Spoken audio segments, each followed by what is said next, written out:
नमस्कार आदरणीय दर्शकवृन्द, म जन्मकुण्डलीको चतुर्थ भावको वर्णन गर्न आएको छु। यदि लग्नेश अर्थात् लग्नको स्वामी कुण्डलीको चतुर्थ भावमा गएर बसेका छन् भने यो के भन्न चाहन्छ? यो भन्न चाहन्छ कि तपाईको घर केवल बस्ने ठाउँ मात्र होइन, तपाईको शक्ति र सफलताको वास्तविक जरो हो। यदि तपाईको जन्मकुण्डलीमा लग्नेश चतुर्थ भावमा बसेका छन् भने जीवनमा अरू सबै कुरा पछि गर्नुहोस्, तर सबैभन्दा पहिले आफ्नै नाममा एउटा सम्पत्ति अवश्य बनाउनुहोस्।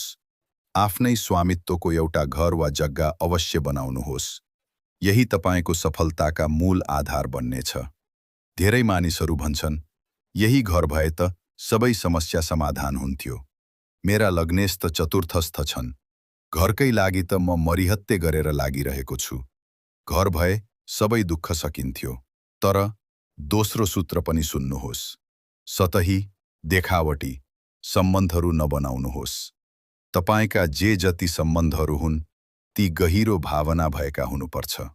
त्यो सम्बन्ध मात्र बनाउनुहोस् जुन दिलदेखि निभाउन सकियोस्। यदि तपाईले यस्ता निस्वार्थ र गहिरा सम्बन्ध बनाएनौ भने तपाई जीवनमा कहिल्यै सफल हुन सक्नुहुन्न। चाहे दुईटा मात्र साथी वा नातेदार हुन्, तर दिलदेखि जोडिएका हुन्। यदि तपाईले यस्ता सम्बन्ध बनाउन सक्नुभयो भने तपाई यस जीवनको सफलता 100% अनुभव गर्नुहुनेछ।